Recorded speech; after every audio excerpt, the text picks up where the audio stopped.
అమ్మాయిలు హీరోయిన్లు ఈ బట్టలు పెడితే వేసుకొని పోతే మనమే దరిద్రం అనుభవించాల్సి వస్తమ్మా. ఏమనుకోవద్దు, హీరోయిన్లు అందరూ మీరు అనుకున్నా నాకు పోయేది లేదు, లాగి పీకుతాం మనం, అది వేరే విషయం. కానీ కానీ మీ అందం చీరలోనో, మీ అందం నిండుగా కప్పుకునే బట్టల్లోనే ఉంటుంది తప్పితే సామాను కనపడే దాంట్లో ఏముండదమ్మా.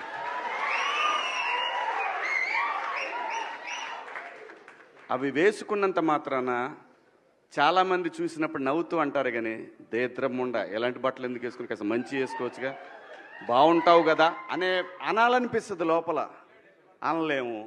అంటే మళ్ళీ స్త్రీ స్వాతంత్రం లేదా, స్వేచ్ఛ లేదా. స్త్రీ అంటే ప్రకృతి, ఎంత అందంగా ఉంటే అంత గౌరవం పెరిగిద్ది.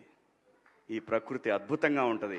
అలాగే స్త్రీ మా అమ్మ చక్కగా ఎప్పటికీ గుండెల్లో కనపడతా ఉంటుంది, ఒక సావిత్రమ్మ కానీ, ఒక సౌందర్య కానీ.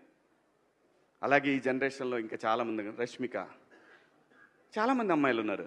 వీళ్ళందరూ ఇంపాక్ట్ క్రియేట్ చేశారు కాబట్టి అమ్మటే చెప్పగలుగుతున్నాం. గ్లామర్ అనేది ఒక దశ వరకే ఉండాలా, ఇంతవరకు ఉంటే పర్లా, అది ఇక్కడికి రాకూడదు. నేనేవాళ్ళే కానీ చెప్పడానికి మళ్ళీ అందరు రేపు పొద్దున పెద్ద పెద్ద వాళ్ళంతా బయలుదేరతారు, మాకు స్త్రీ స్వేచ్ఛ లేదు. స్వేచ్ఛ అనేది అదృష్టం. ఆ స్వేచ్ఛని కోల్పోవద్దు. మన గౌరవం ఎప్పుడు పెరుగుద్దంటే మన వేష భాషల నుంచే మన గౌరవం పెరిగిద్ది.